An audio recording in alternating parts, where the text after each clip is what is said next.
बिस्मिल्लाहिर्रहमानिर्रहीम। Dear students, अस्सलामु अलैकुम and welcome to decent tuition academy. मेरा नाम है अनीस खान और आप इस वक्त मौजूद हैं डिसेंट ट्यूशन एकेडमी के ऑफिशियल यूट्यूब चैनल पर। आज के लेसन में हम 10th क्लास की मैथमेटिक्स में एक्सरसाइज 1.1 का जो पहला क्वेश्चन है उसके दो पार्ट्स सॉल्व करने जा रहे हैं। इस क्वेश्चन के 6 पार्ट्स हैं, जिसमें से पहले दो पार्ट्स हम आज के लेसन में सॉल्व करेंगे। क्वेश्चन नंबर 1 में आपसे कहा गया है right the following quadratic equations in standard form and also point out the pure quadratic equation. हमें अपने क्वेश्चन के जितने पार्ट्स हैं उन सब को स्टैंडर्ड फॉर्म में लिखना है। तो सबसे पहले हमें पता हो कि standard form of quadratic equation क्या होती है। उसके अलावा हमें एक साइन टेबल याद रखने, ताकि जब हम अपने क्वेश्चन को सॉल्व कर रहे हों तो वहाँ पर हमें फिर मुश्किल पेश ना आए। Standard form of quadratic equation होती है ax² + bx + c = 0, जिसमें a, b और c कांस्टेंट टर्म्स होती हैं। और x की पावर पर गौर करें, सबसे पहले x की पावर 2 होगी, फिर x की पावर 1 होगी और आखिर में x नहीं होगा, सिर्फ कांस्टेंट टर्म होगी। ये है जी हमारी standard form of quadratic equation. Means हमारा जब क्वेश्चन सॉल्व हो जाएगा, सिंप्लीफाई हो जाएगा, तो आखिर में हमारे पास इस तरह की इक्वेशन बननी चाहिए, जिसमें a, b और c कोई भी नंबर्स हो सकते हैं अपने क्वेश्चन के अकॉर्डिंग। साइन टेबल में देखें, मल्टीप्लाई और डिवाइड इन दोनों के रूल एक जैसे हैं। यानी अगर दो नंबर मल्टीप्लाई हो रहे हों या दो नंबर डिवाइड हो रहे हों तो उन दोनों में एक ही तरह का रूल अप्लाई होगा। अगर दोनों नंबर प्लस के हैं, पहला नंबर भी प्लस का है, दूसरा नंबर भी प्लस का है, तो उनका जो आंसर आएगा वो भी प्लस में ही आएगा। इसी तरह अगर दोनों नंबर माइनस के हैं तो ये अगर मल्टीप्लाई या डिवाइड हो रहे होंगे तो जो आंसर आएगा वो प्लस में आएगा। दोनों साइन जब सेम हो, चाहे वो प्लस के हों चाहे माइनस के हों, अगर वो नंबर्स आपस में मल्टीप्लाई या डिवाइड हो रहे हों तो आंसर हमेशा प्लस में आता है सेम साइंस के साथ। लेकिन अगर साइन अलग अलग हों, फॉर एग्ज़ाम्पल पहला नंबर प्लस में हो दूसरा माइनस में हो, या पहला माइनस में हो दूसरा प्लस में हो, इस सूरत में जो आंसर आएगा वो माइनस में आएगा। इस चीज़ में बहुत सारे स्टूडेंट कंफ्यूज हो जाते हैं और वो अपना क्वेश्चन तो कर लेते हैं, लेकिन छोटी सी साइन की मिस्टेक की वजह से उनका फिर आखिर में आंसर ठीक नहीं आ रहा होता। तो इस चीज़ को अच्छे से समझिएगा। जब मल्टीप्लाई या डिवाइड दो नंबर हो रहे हों तो जब उनके साइन सेम हों, चाहे दोनों प्लस के हों चाहे माइनस के हों, आंसर हमेशा प्लस में आता है।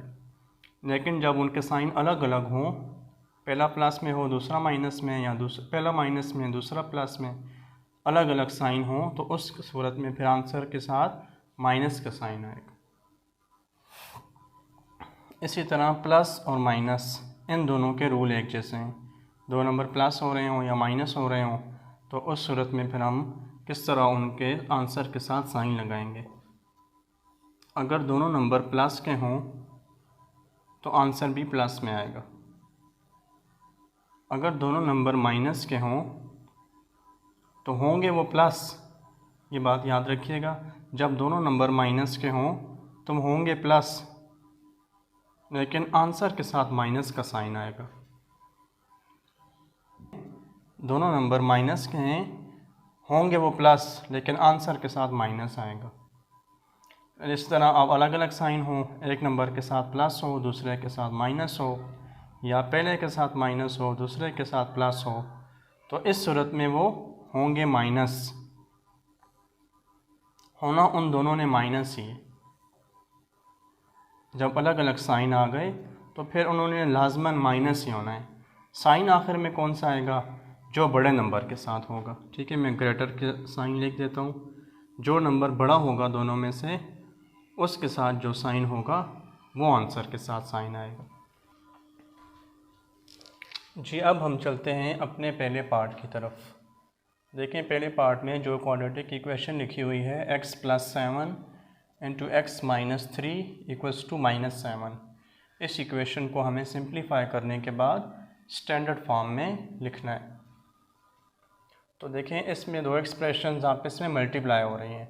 देखें, ब्रैकेट्स का मतलब होता है कि दोनों टर्म्स आपस में मल्टीप्लाई हो रही हैं। तो अब हम इन दोनों को मल्टीप्लाई करेंगे। मल्टीप्लाई के लिए तरीका देखिए, पहला जो नंबर है x, इस x को हम इन दोनों के साथ मल्टीप्लाई करेंगे। इसी तरह फिर 7 को इन दोनों के साथ मल्टीप्लाई करेंगे। पहले x की बारी है। देखें, x के साथ मल्टीप्लाई होगा तो x² आ जाएगा।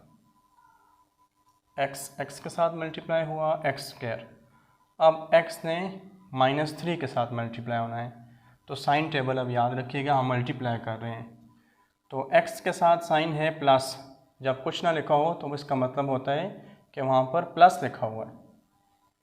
x के साथ प्लस है, 3 के साथ माइनस है, तो ये वाला हमारा अब केस बन रहा है। एक नंबर के साथ प्लस है, दूसरे नंबर के साथ माइनस है, तो प्लस माइनस मल्टीप्लाई होके माइनस आंसर देंगे। x और 3 अब होंगे तो 3x माइनस का, पहले आ गया x², फिर आ गया -3x। x की बारी ख़त्म हो गई है। अब 7 की बारी है। तो 7 को देखें, प्लस है, इधर भी प्लस है x के साथ भी, तो दोनों प्लस के हों तो प्लस में आंसर आता है। जो पहला केस है 7x आ जाएगा। अब यही 7 3 के साथ होना है। 7 के साथ प्लस है, 3 के साथ माइनस है, फिर यही केस बन रहा है। आंसर आएगा माइनस में। 7 3 21। इक्वल के दूसरी साइड पर जो नंबर है वो उसी तरह -7 हमने लिख दिया। अब हमारी ब्रैकेट्स ख़त्म हो गई हैं, हमने इनको सिंप्लीफाई करके मल्टीप्लाई कर लिया। अब लाइक टर्म्स जो हैं वो आपस में प्लस माइनस हो जाएंगी। देखें, ये भी x है, ये भी x है, तो ये दोनों आपस में प्लस माइनस हो सकते हैं। अब ये टेबल मल्टीप्लाई वाला ख़त्म हो गया, अब प्लस माइनस वाले पर हम आ जाएंगे। एक नंबर माइनस का है, दूसरा नंबर प्लस का है, तो ये वाला केस हमारे पास बनेगा माइनस प्लस माइनस होंगे। अब ये -7 में से 3 माइनस होंगे 4x। अब साइन कौन सा आएगा? हमने यहाँ पर लिखा था ग्रेटर, जो ग्रेटर नंबर का साइन होगा वो यहाँ पर आएगा। तो देखें, 7 और 3 में 7 ग्रेटर होता है, तो उसके साथ प्लस है तो प्लस आ जाएगा। आखिर में 21 उसी तरह आ गया। अब अगले स्टेप में हम 7 को भी -7 को भी इधर शिफ्ट कर लेंगे। देखिए, 7 माइनस का है, दूसरी साइड पर आएगा इधर तो प्लस हो जाएगा। जब एक नंबर इक्वेशन से दूसरी साइड पर आता है तो उसका साइन चेंज हो जाता है, माइनस का था इधर आके प्लस हो गया। अब अगले स्टेप में यहाँ तक उसी तरह लिख देंगे। इन दोनों नंबर्स को देखें, ये दोनों अब कांस्टेंट टर्म्स हैं, तो ये आपस में सिंप्लीफाई होंगी। एक माइनस का है, एक प्लस का है, यही आखिरी कंडीशन होंगे। ये -21 में से 7 माइनस हों 14 बच जाते हैं। साइन क्या लगेगा 14 के साथ? जो ग्रेटर नंबर के साथ है, तो 21 के साथ ग्रेटर नंबर 21 है, इसके साथ माइनस है तो माइनस आ जाएगा और इक्वल टू 0। अब मज़ीद ये सिंप्लीफाई नहीं हो सकती, तो यही हमारी स्टैंडर्ड इक्वेशन है। हम स्टैंडर्ड इक्वेशन लिख लेते हैं। x² + bx + c = 0। अब देखें, बिल्कुल उसी तरह से हमारी स्टैंडर्ड फॉर्म बन गई। ये देखें, a की वैल्यू क्या है इसमें? अब यहाँ पर x² के साथ कोई भी टर्म नहीं है ना, तो फिर a की वैल्यू 1 हो जाएगी। जब कोई नंबर ना लिखा हो तो हम उसको 1 कंसीडर कर लेते हैं कि 1 लिखा हुआ है, अंडरस्टूड होता है। b देखें, x वाली टर्म 4 है और c जो आखिरी टर्म होती है कांस्टेंट -14 है। माइनस लिखेंगे अगर साथ होगा तो, माइनस को छोड़ नहीं सकते। तो ये हमारा अब इस क्वेश्चन का सलूशन है, जिसमें हमने पहले मल्टीप्लाई किया साइन टेबल को जहन में रखते हुए, फिर हमने इनको आपस में लाइक टर्म्स को प्लस माइनस किया और आखिर में हमने ये वाली स्टैंडर्ड इक्वेशन लिखी और उसको कंपेयर करके a, b और c भी लिख लिए। आपको क्वेश्चन में ये भी पूछा गया है कि point out the pure quadratic equation. अब हमारे इस पार्ट में ये आंसर आया है जिसमें A1 है, B4 है, C-14 है। ये क्वाड्रेटिक तो हो गई। अब प्योर चेक करने के लिए आपने B को देखना है। अगर B 0 हुआ, B का इक्वल टू 0 हुआ, तो फिर वो प्योर क्वाड्रेटिक इक्वेशन बन जाएगी। अगर B 0 के अलावा कोई और नंबर आ गया, जिस तरह हमारे इस केस में 4 आ गया है, तो फिर वो प्योर नहीं रहेगी। जस्ट B को याद रखना है। अब इस पार्ट में B हमारा 4 आया है। अगर आपका B 0 हो तो आपकी इक्वेशन प्योर क्वाड्रेटिक होगी। B 0 के अलावा कोई और नंबर आ गया तो फिर आपकी इक्वेशन प्योर क्वाड्रेटिक नहीं रहेगी। अब हमारा आंसर 4 आया है तो हम लिख देंगे quadratic equation is non pure. अब आपका ये क्वेश्चन पूरा हो गया। B की वैल्यू याद रखिएगा, जब 0 होगी तो फिर आप लिखेंगे क्वाड्रेटिक इक्वेशन इज़ प्योर, लेकिन जब 0 के अलावा कोई भी और नंबर होगा तो फिर वो नॉन प्योर रहेगी। अब हम अपने क्वेश्चन का सेकंड पार्ट करते हैं। सेकंड पार्ट है x² + 4/3 - x/7 = 1। ये पहले पार्ट से बिल्कुल मुख्तलिफ है। इसमें हम एलसीएम पहले स्टेप में लेंगे, क्योंकि फ्रैक्शंस में अब इसमें एक्सप्रेशंस आ गई हैं, तो पहले हम जो डिनोमिनेटर वाले नंबर होते हैं उनका एलसीएम लेते हैं। 3 और 7 का हम एलसीएम लेंगे। तो पहले स्टेप में 3 का ही टेबल पढ़ लें। 3 पर 1 टाइम्स 7 पर नहीं जाता, 7 उसी तरह नीचे आ गया। अब 7 का ही जाएगा 7 पर, 1 उसी तरह नीचे और 7 1 जा। अब ये दोनों नंबर मल्टीप्लाई होंगे, 7 और 3, तो 21 आ गया। तो 21 हमारा इस क्वेश्चन का एलसीएम आएगा। नीचे हम 21 लिख देंगे। अब देखें 3 का टेबल 21 पर पढ़ेंगे। 3 का टेबल 21 पर 7 टाइम्स जाता है, तो 7 लिख के और ब्रैकेट में ऊपर जो x² + 4 है वो लिख देंगे।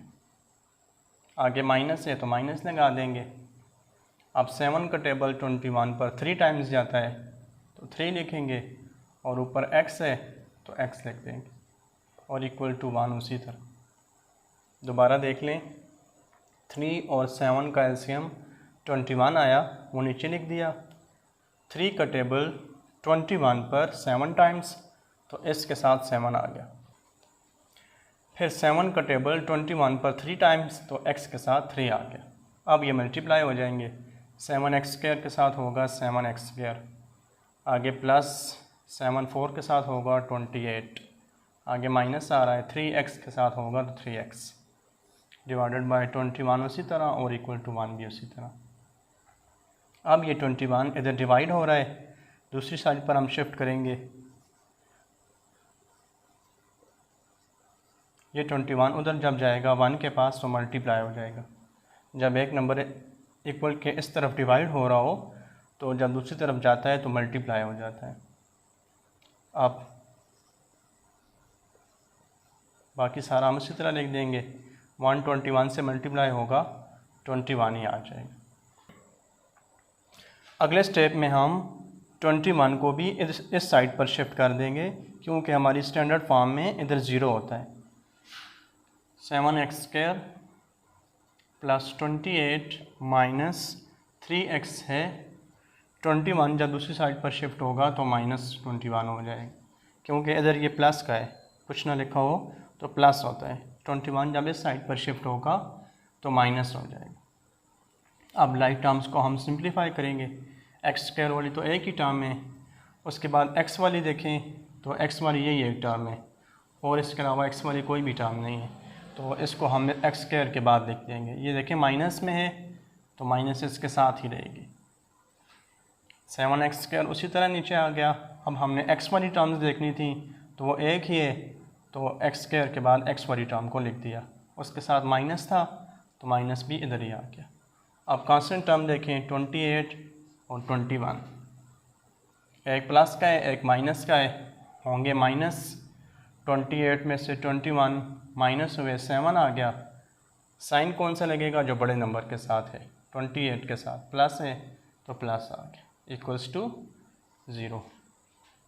ये अब हमारी क्वाड्रेटिक इक्वेशन स्टैंडर्ड फॉर्म में बन चुकी है। A X square plus B X plus C equal to 0 लिखें। स्टैंडर्ड फॉर्म ए आपका इस क्वेश्चन में देखें एक्स स्क्वायर के साथ 7 है, 7 आ जाएगा।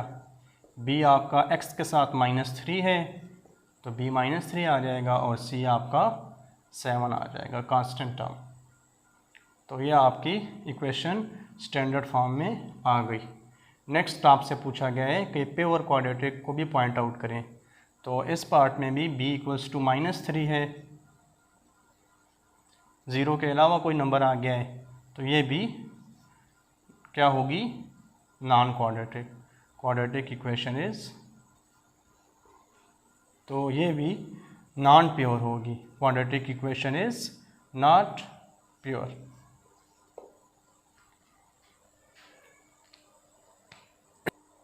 इस तरह हमारा जो पहला क्वेश्चन है इसके 2 पार्ट्स हमने मुकम्मल कर लिए। उम्मीद है स्टूडेंट्स आपको आज का लेसन समझ आया होगा।